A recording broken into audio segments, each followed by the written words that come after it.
I go and see another neurologist. Now you have a neurosurgeon, and then now I have a neurologist. So I was seeing this neurologist, and I was talking to her, and I was telling her about all the stuff that I had going on, and joint pain and stuff like this. So she had me to do a Brighton test. Okay. Now this is the other condition that I was like, what the what? Okay. So this one is called Ehlers Danlos Syndrome. Okay, and it is. I'm gonna go back to the Chiari in a minute, but let me stop. Let me go back to Chiari first. I got all these notes everywhere, and I promise y'all, I'll be like, okay. So I told you about the Chiari. Now the Chiari says it is a structural defect in the cerebellum characterized by a downward displacement of one or both cerebellum tonsils. That's the little part of the brain that sticks through the foramen. If you're looking at your skull from this angle like this, you have a hole right here. And in this hole, your spine sits in here, okay? Your spine, all the nerves and stuff like that, it sits in here. And it's not a very big space, okay? And this is like your neck and your back, all that right there. Okay, now you got this in there, right? And then this is the skull here at the top, and I'm gonna say this is the brain. So let me see if I can find something that I can stick in there. We're gonna say, if I could do this. This is the spine. This little brown piece is the spine. I can't do that right.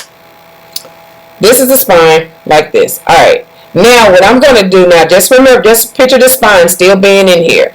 Now, what I'm going to do, I'm going to take two of my fingers to stick down there. This is the cerebellum tonsil. Can you see where my fingers are sticking in? And then I got the spine coming up through there, too. So, this is part of the brain. So, this is the brain here, and then you got the cerebellum tonsils hanging down in there. So, you got 4 or 5 things competing for one small space. So you have your nerves in there, your spinal cord in there. Now you got the cerebellum tonsil. Because your cerebellum tonsil and your brain are all supposed to sit like this. They're not supposed to be protruding like that. Okay? But what happens is, so I'm going to go ahead and this is what they said. Now remember, in my last video, I talked about having problems with swallowing and all this kind of stuff like that, and having headaches and, vomiting and being dizzy, like when I bend over or lay across the bed, all this kind of stuff. Having numbness and tingling in my hands, having speech problems and ringing and buzzing in my ear. All this stuff is going on, and nobody's really paying me any attention. Okay? And started having it's just a lot of stuff that was going on with me. So I'm like, lady, I don't know what this is. Is this what happens when you turn 40-ish? When you get 40, you just start falling apart? Really? I'm not understanding all of this. So she said, well, we're going to do this Brighton test, okay? She had me to do all this stuff. And everything she had me to do, I passed it with flying colors. Let me tell you one. Number one, according to 2017, you have to, in order to be classified, the criteria to have Ehlers Danlos, or EDS is the nickname for it, because it's a long word to say Ehlers Danlos Syndrome or whatever. But for me, I've always had it. I've had it as a child. One thing, and what I have is the hypermobile one, and there's not. I did do some testing, like they did, like the genetic testing, like they do check you for Lyme disease, they check you for arthritis, they check you for some type of RH something. It was just a lot. When I tell you, I was being checked and poked for every kind of thing, and for the type of Ehlers Danlos that I have, there's not a genetic testing for it, because you have to have certain things like in your blood to say that you have it, right? So anyway, but this one is the one that I have. Okay, so as a child, I was always considered double jointed. I took gymnastics. I could do roundhouse and cartwheels, back bends, flips, all that kind of stuff like that. run top speed and run over, do a cartwheel into a back handspring, to a cartwheel, and round it off into a split. I'm talking about all kind of stuff. I used to consider the W. I could lay on my back and put my legs behind my head, that kind of stuff. Do all kind of little weird contorting stuff with my body, which somebody should have told me not to do that. But nobody knew. He was like, oh, girl, you're so flexible. Go on and do that. And I could, like, I'm going to show y'all something. Now, this I can do. I'm not able to do it all the time because it does cause me some pain. But watch my thumb. Let me see if I can bring my thumb in the camera. I can dislocate my thumb. This is one of the criteria. See how I just did that? My thumb is out of the joint. And I'm going to turn it around like that. So, being able to do that, I got real good at making people gross out. And watch this. My finger. Let me see if I can bring it in the camera. Crook my finger over. I'm going to crook all my fingers over. You're not supposed to be able to do that kind of stuff. And sometimes in the middle of the night, these joints right here will like hurt. Like, you know, like I didn't understand. I had carpal tunnel from overusing my hands and stuff. I use my hands for a living. I've always have. I did hair, so, you know, cutting and curling. So it was like repetitive stuff that I did. So in this Brighton test, this is what you had to do, okay? So, watch this. Come back in the camera. I'm going to take my thumb, and I'm going to do my thumb to here. This is one of the things that she had me doing. Take my thumb and bring my thumb all the way down here. I was able to do this. Let's see if I can do it this way. I was able to do that with no problem, and I can do it on both hands. And they give you points for being able to do it on both hands. Like, okay, that's weird. Now my wrist hurts. Ouch. And also the other one, being able to stack my fingers. This is stuff that was letting her know, like, you know, physical wise, I could do that. You're not supposed to do this kind of stuff. You know what I'm saying? Like, and I could do it on both of my hands. And being able to stand up with your knees together, okay, and bend over and put your palms on the floor. That was another thing that I was able to do. I can't do it now because I'm having issues with my back, and we'll talk about that too in another video. So it was like all of these different things, and then she was asking me like, did people ever call me clumsy when I was growing up? All the time. I would trip over stuff. Had I ever broken any bones when I was younger? I was like, yeah, I broke my ankle was the first thing I broke, and so on and so on. I've broken my ankle like 3 times. Had I ever had any surgeries? And I went to naming all these surgeries off that I had, and she said, well, let me ask you one question. Do you have children? And I was like, yes. She said, are any of them full term? I said, no, not a one. Have you ever had any miscarriages? I was like, yes, ma'am, I have. She was like, how many? I was like, I think maybe 2 or 3. I can't remember that far. And she was like, are you serious? I was like, yes. She said, too many surgeries. Too many surgeries. This is Ehlers Danlos, like that. That's just how she said. She was like, we're going to do blood tests, but I can guarantee that there's nothing going to show in the blood test. But I am very certain because you have passed all of this. And I'm sitting there looking at this lady like, what? So, now, brings me to my next question, okay? My next thing. So, I'm looking. She said, I'm going to give you pamphlet. You need to look. You need to tell your children if they are doing certain things, they don't need to do them because it can be really, really bad. And this is like a genetic thing. Again. Now somebody tell me. So when I'm going out for majorette and cheerleading and doing gymnastics and flipping and doing splits all over the place and all this stuff, thinking I'm an acrobat, I'm hurting my body. I'm like literally like, okay, here's the other thing. So one day, I think I had to be about this is the other part about Ehlers Danlos. I can't think of the medical term for right now because that's another thing that with this and the Chiari and all that kind of stuff like that, they give you like mental fog and stuff like that, so you'll forget. I get lost in conversation, be wanting to say stuff, can't say it, forget about it, and be like, or having this issue where I know how to spell certain words, but it don't come out like that. Like, let's say for instance, I'm like, I know I need to say, like, I'm going to go pick up training packets, right? but the word packets won't come out, or I can't spell it, or I will go and say training materials. Like, who does that? Like, seriously, that's the kind of stuff that I would do. Or be saying something like, you know what I'm trying to say? You know, help me out. I can't even think of it. You know, that kind of, you know, I was just going, just nonsense stuff, you know? And then, so I was like, okay, we're not even going to worry about it. It is what it is. I'm just going to deal with it as it is.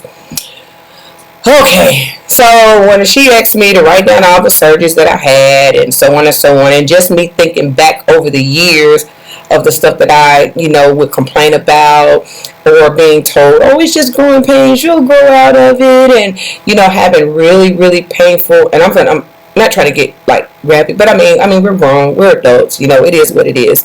Having really, really bad menstrual cycles and stuff like that. They said, oh, well, by the time you have kids, you'll grow out of it.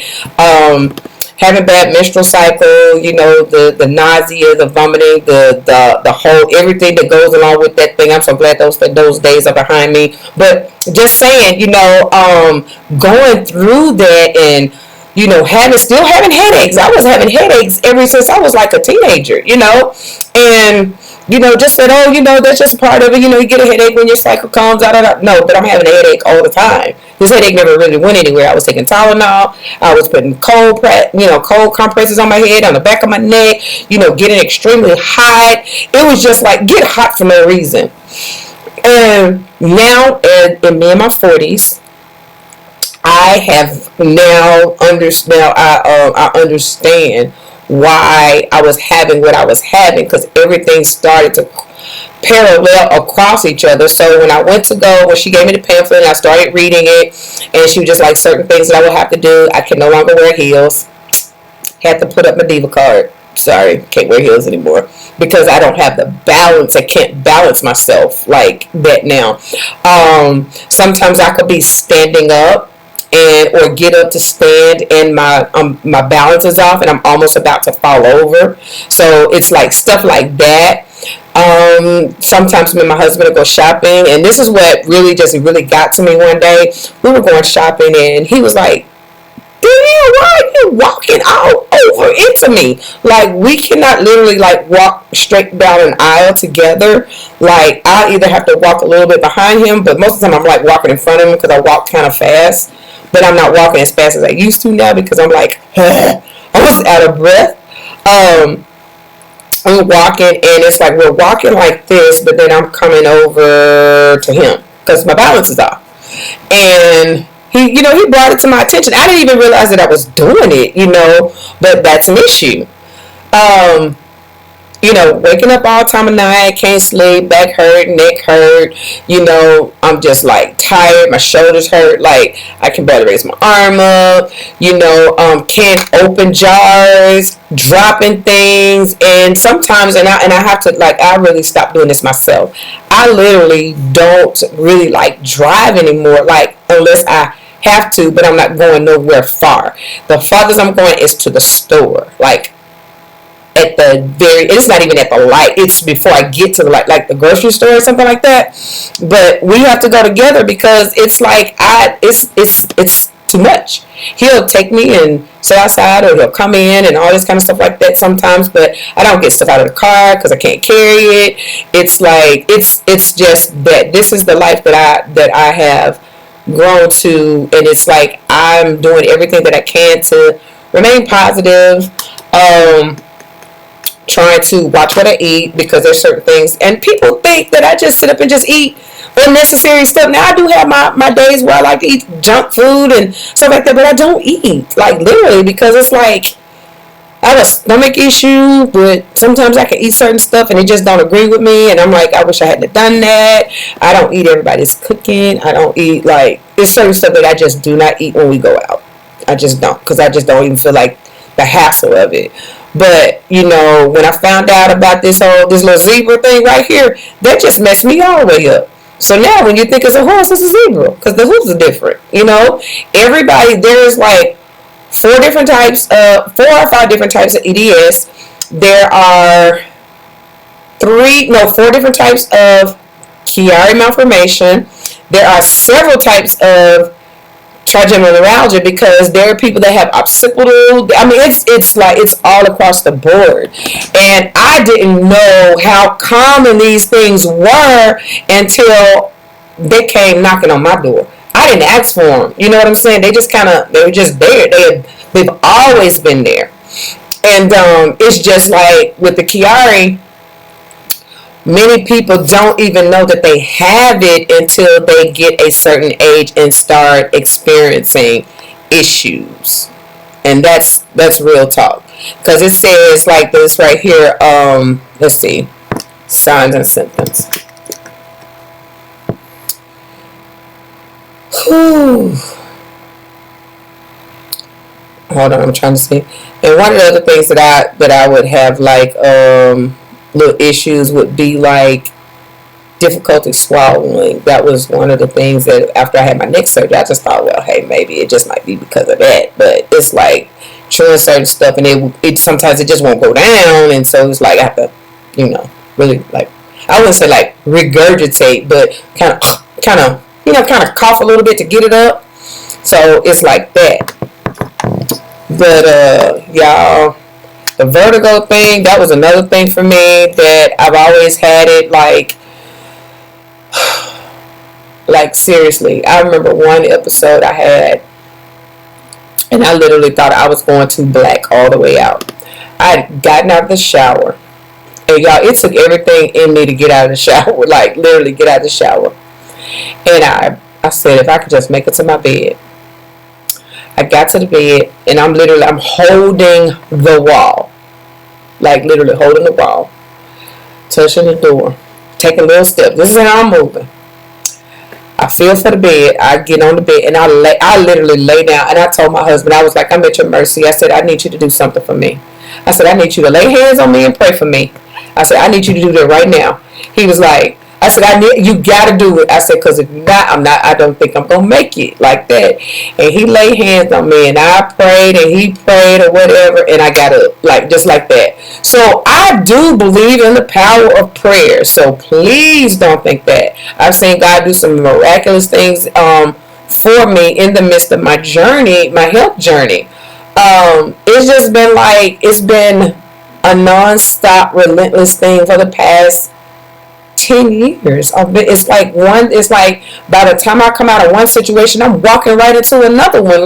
It's like sometimes I feel like I can't get a breather. You know what I'm saying? Like that's what it's been. And I used to dance. I'm not able to dance anymore, and I really hate that because of the imbalances that I have. I'm not. This is like, people may think it's like not that important, but when you're used to doing it, and then when you're not able to do it like you used to, like I used to do hair like a lot, like literally, I still love it. I do makeup, I had a clientele at one time, and all this time, like when I would work in the salon, I would work in the salon on a Saturday. Going to get there early in the morning and work all day to probably about maybe 2 o'clock or whatever, and I'm going home. But when I get home, guess where I'm at?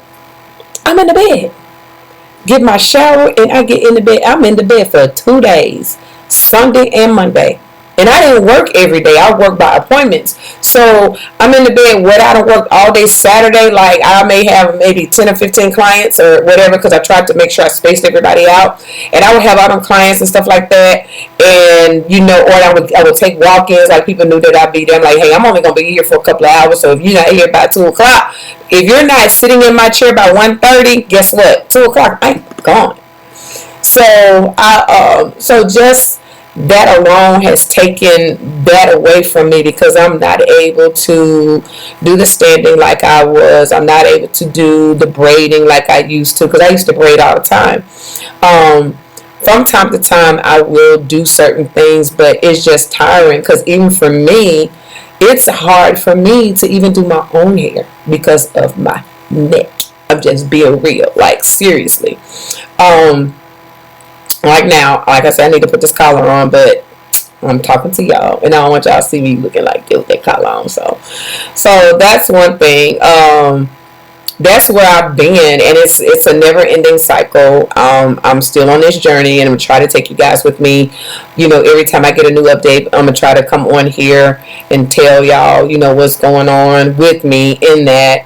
Let's see, what else am I dealing with? Oh God, it's just like, last year, 2019. This was another thing that happened to me. I had an issue. I wasn't feeling well. This was like all this stuff going on in my body. And I already knew about the EDS. I already knew about trigeminal. I had the surgery for the trigeminal. I already knew about the Chiari. I knew about all those things. All those things going on. And I'm trying to work now. I've graduated from college. I graduated the top of my class. I am working in the health information field. So, things are looking up for me. I'm like, yay. Yeah, boo, boo, yeah, I'm doing this. Me and my husband, we're trying to get something. We bought a new car. We're trying to get our stuff situated so we can purchase our first home. All of this stuff. So, things are looking up. Hyperthyroidism. Now, they got the trigeminal under control. Still dealing with the headaches. They never went away. That's an ongoing thing. That never goes away. That's like some days I'm able to deal with it. I know it's there. It is what it is. And then some days I'm like, I ain't doing nothing. I'm down. I'm down for the count. Not talking on the phone. I'm not texting. I'm not texting anyone because I don't want to have to keep explaining what's wrong. You know what I'm saying? If I've said it once, I said it twice, and it's like, well, why don't you do this and why don't you do that? Look, y'all, I'm just gonna say it like this: people that deal with these illnesses have done everything. I have heating pads. I have TENS units. I had a friend to make me some massage stuff, to put on my shoulders and my back and stuff like that, and that's been helping. I have like all type of heat pads, like the little things you get in a little package you can buy, like the heat therapy things. I have those. I do showers, run hot water over it. I lay down, and some days, like y'all will never believe, there are like some days that I lay in the bed all day. Because I can't do it. I just can't. And then sometimes it's so hard, and sometimes people don't really understand it, that, it's like that. It's like that. And I'm getting to the point in my life where I'm just like, what, I'm okay not being okay today. Because it just takes too much energy. And sometimes when I say, okay, I'm going to get up, and I'm going to do this, and I'm going to do that, and I'm going to do that, and I'll be like, man, I ain't do it. Y'all don't even understand, like, seriously. I can make it out of my bedroom and go in the kitchen and just say I cooked dinner, and that's all I do that day, because we have to eat. And some days my husband does it, or we'll eat out or something like that. But it even just that, getting out of the bed, walking around the bed, walking out of the room, into the kitchen, opening up the refrigerator, and whatever I take out, or the freezer, and put in the sink or whatever for it to unthaw, I'm like, just that bad. And once it does that, then I'll come back in for a second round. I'll set my alarm for 20 minutes, and hey, if I'm okay in 20 minutes, I'll go in there and I'll throw it in the crock pot. Chop my onions and stuff up in it, and I go back, do what I got to lay down, set the crock pot, go back and check on it. This has been my life. And even doing all of this, even trying to work, like when I ended up with the thyroid situation, so my mom had it. I knew about my mom. So let me tell you about that, and then I'm going to get off of here, and then I'll come back tomorrow or another day or something and try to kind of recap and just say, hey, this is what's going on today. So with the thyroid situation, I literally, had no idea what was going on. I was at work. I was up for promotion.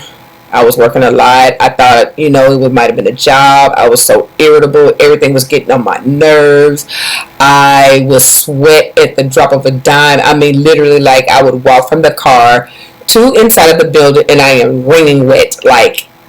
Seriously.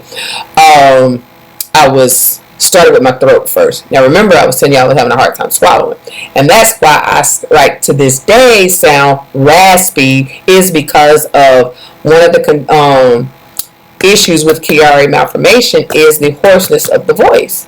So I've lost my voice several times over the years, like literally had no voice, couldn't talk at all, period. Nothing was coming out.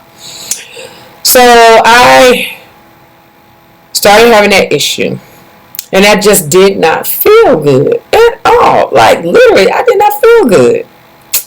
I was having a lot of problems with like focusing and concentrating, and it was just a really bad day. Like everybody at work knew something was wrong. Like, you don't look good. But I was still coming to work, y'all. I was me and my husband, we was on a mission. This was like May of 2019. We trying to, get a house by the end of the year. And that was the goal. This is what we were doing. And I said, I'm gonna keep going. So I started having like panic attacks. Like literally, like I'm sitting here and my heart just started racing. Like I thought I was having a heart attack. It was just racing, and nothing I did made it any better. Like nothing.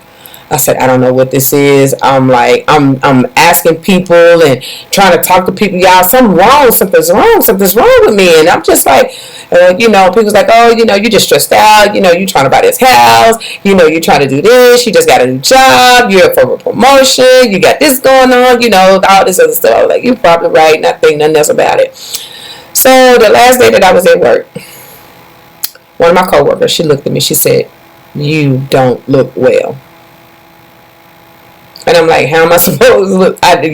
When she said I did not look well, there was like no color. I didn't even like put makeup and stuff on. Like I just literally was just not in it. Like I'm just here. And my job was, I talked on the phone all day. And I was talking on the phone, and one of my coworkers said, get off the phone. Because I was literally struggling trying to talk to a parent on the phone about their child's health care, physicals and stuff like that. So I got off the phone. They went to my supervisor, told my supervisor she needed to do something else. So she was like, well, you can come back here and do packets and stuff like that, get stuff ready for the school year. I was like, okay, for the school year. I said, okay. So I get back there. I work back there all day. I made an appointment the very next day to go see my doctor. I told her everything that was going on. And I was like, my throat, like, it was just not feeling good. And I wasn't feeling, like, literally well. So she started doing, like, whole panel of blood tests and stuff like that. And the blood tests and stuff came back. And I called her the next day. I said, look, I'm sick. I said, I'm not well. I just don't feel it. I go to work, y'all, and one of my coworkers give me some kind of splash juice or something, and she was like, drink this, put something on your stomach or whatever. And I get home, my husband picks me up from work. Y'all, I done took my shoes off in the car, took my socks off in the car, and I'm sitting in the front seat, and I done laid the seat back. My neck still hurting. My head still hurting. I'm just over it. I'm like, I get home. He helps me out of the car. He helps me in the house. I didn't even take my clothes off yet. He said, I'm going to run you some bath water and get you in the tub and everything and put you in the bed or whatever. Y'all, I get in the bed. I lay down. My head hit the pillow. And by the time my head hits the pillow, I got to go throw up. I didn't even make it to well, I'm not going to say that. Luckily, I made it to the bathroom floor and not on the carpet. It was everywhere. He cleans it up. He runs my bath while I still get in the tub.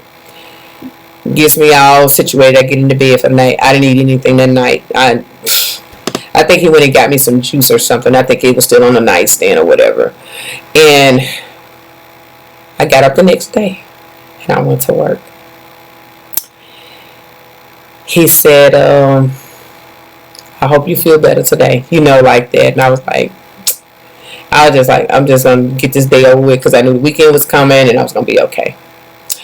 I go on. I call my doctor back. By this time I'm crying. I don't know what's going on. It's just so overwhelming. And she calls me back. She said, we got your results back. Go straight to the ER. She said, don't do nothing. Go straight to the ER. So I called my husband at work. I said, I just got a call from the doctor. She said, go straight to the ER. She said, don't do anything else. She said, because you are headed for a thyroid crisis. She said, I believe you're about to have one. And those are very life-threatening. And you need to be at the hospital because they have the medicine to help you if you get into a thyroid crisis. And I was like, what? Because of my levels. Okay. All right.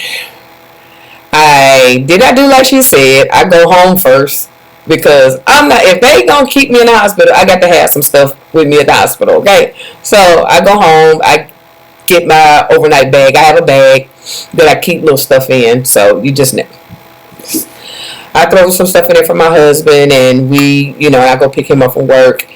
He make sure he has his charger, his phone, his, all his stuff that he needs, his change of clothes, everything. So we go, I pick him up. We go to the hospital. I'm in the ER. This is you guys asked where I've been for a whole couple of years, and this is what has been going on in my life for the past several years.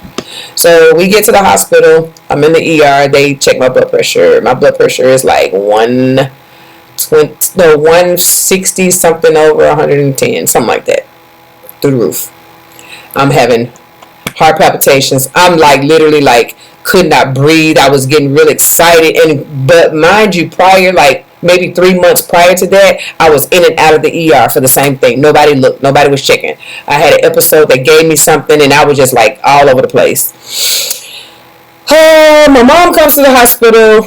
I think my dad comes too, or either he calls or something. I can't remember.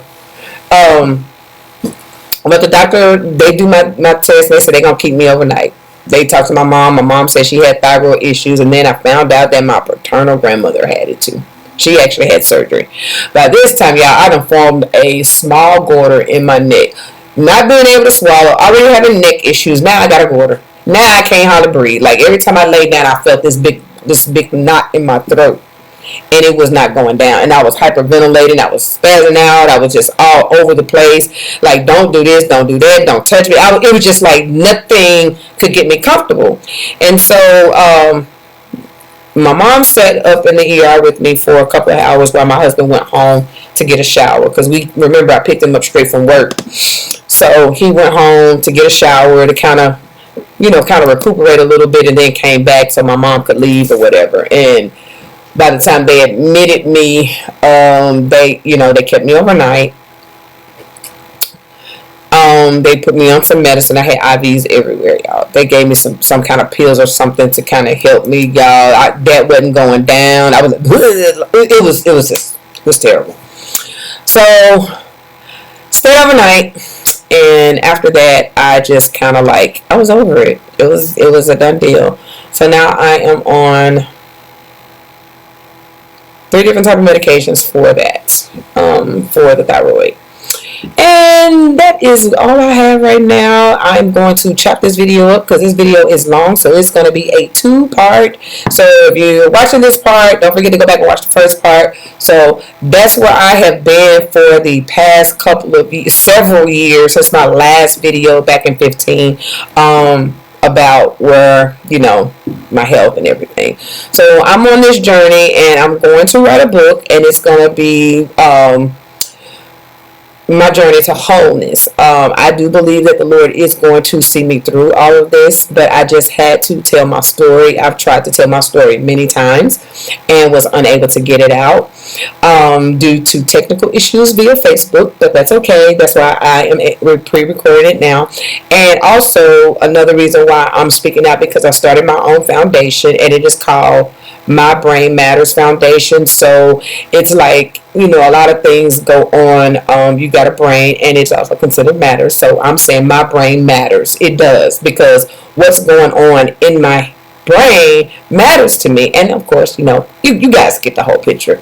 But it's to raise awareness for Ehlers Danlos, which is the horse, I mean not the horse, but the zebra, and the teal and the purple ribbon together combined are also for trigeminal neuralgia and Chiari Malformation. And of course, you see the zebra ribbon represents that. So I will have something in there, my website. I will have that down here at the box so you guys can go and visit and kind of read a little bit up on my story a little bit. I still have a lot to add there. I'm also on Facebook under My Brain Matters LLC. So I just want you, My Brain Matters Foundation LLC. What I want to do is to be able to provide people with information about the illnesses and form a support group, and to let people know that they're not alone out here. Like, you guys can, we need each other, you know what I'm saying, to keep each other going, because it's in our head, but it's not in our head, if that makes sense. A lot of the problems that we do have is up here, but it's not in the sense of the psychological part of it. These are conditions. Yeah, I'm sorry, I'm moving around and fidgeting because I'm like trying to keep it together, but you guys, you understand what I'm saying, and I do apologize so much for not being able to post like I was posting back then, but my life has been like in a whirlwind. Literally, it's been in a whirlwind. And I've been trying to cope as much as possible. So much has gone on in my life, not just with the illness, but I had children growing up, children getting married, life changing things, things that I could not, couldn't avoid, children growing out, graduating from college, graduating from high school, going to college, getting married, having babies. So, in the midst of all of this, me and my husband became grandparents, and, trying to help them out, with that, still battling what we're battling with, and I thank God for my husband, because my husband has been the main, when I tell y'all, like, literally has been there through thick and thin with me. And I know, because sometimes I can see it in his face. It's like, man, it's like, it's always something, but like I tell y'all, if I get sick, like if something happens to me, it's really happening to me. It's not like, oh, that's her just saying what she's saying. Y'all, I've been dealing with this stuff my whole entire life. We were just kind of like, hey, you just growing pains, you'll grow out of it, you'll grow out of having all those menstrual cramps and stuff like that, you'll get better, and just go drink some water, or if something's always wrong with you, or this was my life, like literally, like stuff that would happen, they looking at me like I'm crazy. And and I'm just going to be honest. Sometimes you go to the doctor, they look at you like you crazy. Because they think you are. They think a lot of times you're there for meds. And I had to tell doctors before, I'm not here for meds. Look, I'd rather hurt than you give me the medication. Because the medication brings on its own side effects. Like, if I got to take it, I'll take it. But like with the thyroid thing, I have to take the medicine. I've been weaned down, but this is the thing. They told me if I come totally off of the medication, that the hyperthyroid could turn into hypo, and then I'll be on medication for the rest of my life. So it's like, continue to take these pills so that you can keep your levels together, or take them and come off, and then if you have another episode, now your hyper is going to be hypo. So which means you'll be on medication for the rest of your life.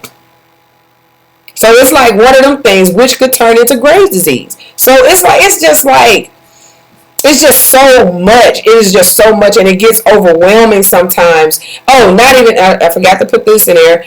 The chronic fatigue that comes along with the Chiari Malformation, that comes along with the Ehlers Danlos, it's like everything parallels across, because when she gave me the charts and I went to look at it, it says those that have Ehlers Danlos also has Chiari Malformation. I have those.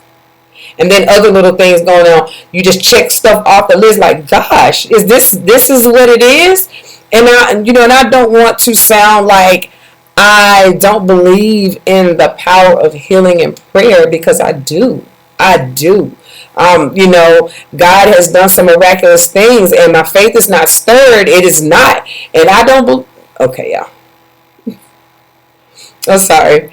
sometimes when I do that, like talk or whatever, I'll get these loud piercing rings in my ears. So y'all just bear with me.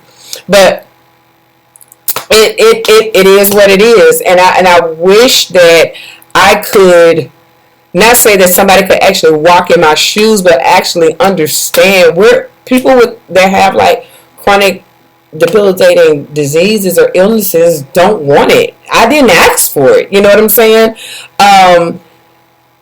Prior to my arrival into the earth, they were already there. You know what I'm saying? Nothing I did, as far as the thyroid thing, there was nothing I did to, to get that. It's in my family history. One of those things, just so ironic that my paternal grandmother had it, my dad's mom, and then my mother had it. So it's like, okay, all right. And I think I got an aunt and uncle that had it too. So I'm just the only one that hadn't had the surgery or anything. And I don't want to have that surgery. I want to keep my thyroid. Because I'm going to tell you something else too about your thyroid. Your thyroid helps regulate all your stuff in your body, like your thermostat, your heating and your cooling your mechanisms and stuff like that. When that stuff get out of whack, the type that I had was hyper, so everything in my body was doing double, triple time. My heart rate was going fast. I was sweating profusely. I could not, it was almost like I was on speed, like everything that I did was like in fast motion, like the Energizer Bunny. I could not rest. It's like the panic attacks. I'm gonna give you a prime example. Then I'm cutting it short. We'll come back in another video. I literally like laid down one time, and it was like when I felt myself drift out, I jumped back up. You know what I'm saying? Like that's the kind of stuff that I was dealing with. And every now and then I will get those little surges of those little heart palpitation and panic attacks and stuff, and it'll kind of send you somewhere. So it's like, but I know what it is now. And guess what? Those things cross over to not Chiari, but Chiari, and also Ehlers Danlos, and even the thyroid situation. So it's like everything is just crossing all over. It's like you got the illness, and then you got the comorbidities right here. You get what I'm saying? So it's like all of these things going across, and it's like, how do you get through this? You know what I'm saying? So I have learned in the years that I've been dealing with this, learning to be not okay, if that makes sense. Not okay. If I can't do it, I just can't do it. If I can't pick it up, I don't get mad because I can't pick it up. I don't get mad if I can't fold up a towel. Because there's some days, y'all, and y'all will not even believe, because of the way my neck hurts all the time, it's almost painful to fold a towel. It's painful to shampoo my own hair. It takes me literally all day to do one small thing. I'll take like if I have to shampoo my hair. I'll get in the shower and I would literally have to like put my hands up against the wall like this to hold my balance, and just do it like this and shampoo my hair that way. Not even trying to raise my arm all the way up, because I'm having problems out of the shoulder here, because this side right here is weak. Everything on my right side is weak. Trying to go place, like right now I've been on for a good little minute, and I'm like, I'm exhausted. And when I get off of here, I'm going to go lay down. And I'll probably lay down for 2 days. But I just want to tell y'all, just have a little compassion for us zebras. Because, I mean, we don't, hey, it is what it is. If you ever have a zebra in your family, there are some things that you have to actually look out for. I'm going to put all these pictures of it out there. I tell my kids now, like, hey, if your kids are doing this, don't let them do it. Tell them to stop. If they're doing this, no. If they're doing that, no. If they're doing this, tell them to stop. It is really, really, really, really bad. It's a bad thing to be able to do that stuff. It's terrible. It's cool. It was cool back in my day. Hey, y'all, look what I could do. Stand up, kick my leg up, lay down on the floor, put both my legs behind. You're not supposed to be able to do that. All that contorting it, you ain't supposed to be able to do that. Because you sublux, like sublux, you can dislocate your joints or sublux, like, dislocation, ankle dislocates, do all of that stuff. You're not supposed to be able to do that. And, so I have to be really, really careful. Like I said, I have to make sure that I do not wear heels because I can't wear them. I do wear flats all the time and flip flops. And then like making sure that I'm dressed appropriate. Like I can put clothes on that I can easily remove. Like if I'm gonna wear like a shirt and a jacket, I can take the jacket out if I get too hot, or if I get cold, I can put it back on. But not dressing in layers where I can't remove things because, you know, my body has a hard time of regulating the temperature. You know, that type of thing. So I'm gonna cut it short, and I will be back with part 3. Okay, so this is going to be a long video, but I'm going to chop it up. This has been a long video, so I'm going to chop it up, and I will be back another day to continue my story. So I would like for you guys to comment, share, like, and subscribe, and I do appreciate you guys for checking up on me, asking me where I've been. Could I give an update? So here's my update. I'm sorry that it has taken me so long, but I'm really thankful that I was able to make it through this video without literally crying, because when I was thinking about doing it earlier, I was like kind of tearing up. I was like, oh my gosh, I'm going to tell these people my business like this, but I need to get it out. You know what I'm saying? So other people will know that that there are other illnesses out there that people deal with, that you do not ever hear about. And I never heard about these until I got them, and had them my whole entire life. And just, going back thinking of all the things that I went through growing up, and to where I am now. So yeah, and then of course after passing the writing test, so and I just knew, I was like, oh wow, she got me doing all this stuff. I can do this stuff. It's easy to do. So anyway, but I don't know like if they're gonna ever come up with a genetic testing or whatever, like to be able to find. But the one with where you have the hypermobile and the other thing, like right here, like where you see all these like veins, it's like vascular likewise. That's another sign too. Having those visible veins and stuff like that in your chest, in your décolleté area. So that was another issue. So yeah, I didn't know none of this stuff existed. So this is my this is my life as a zebra. I am a zebra. I'm a zebra. So hey, not all zebras have the same stripes. So that's another thing. But every person that has Ehlers Danlos have different symptoms. I may have some symptoms that another person may not. They may have certain symptoms that I may not have. But like I said, we're all zebras. We just have different stripes.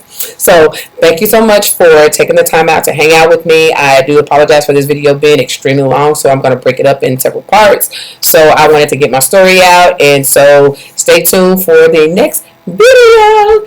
Toodles! I love you guys before I say get off here, love you guys for hanging in here with me, and thank you so much for all of your prayers, your private emails, your messages on YouTube, I thank you guys tremendously. So, and again, do not hesitate to continue to find the right doctor that will listen. If that doctor does not listen, find you another doctor. If that doctor doesn't listen, find you another one, someone that will, and you will find the one that will listen to you and will help you on your road to health. Everything does not have to be medicated all the time. You can do other things, and it doesn't always have to, like take it in internally. You can do stuff where, like massages, but they got to be careful too. I'm gonna say that you have to be careful if you have a Chiari, because you do not want them to massage in like really be massaging in the wrong place. Okay, so that's another thing. So I will see you guys later. I love all my new subbies. I love you guys for tuning in, and if you're concerned about this wig, I'll put this unit, I'll put all the information down in the comment box. Thank you so very much for tuning into my channel. Toodles!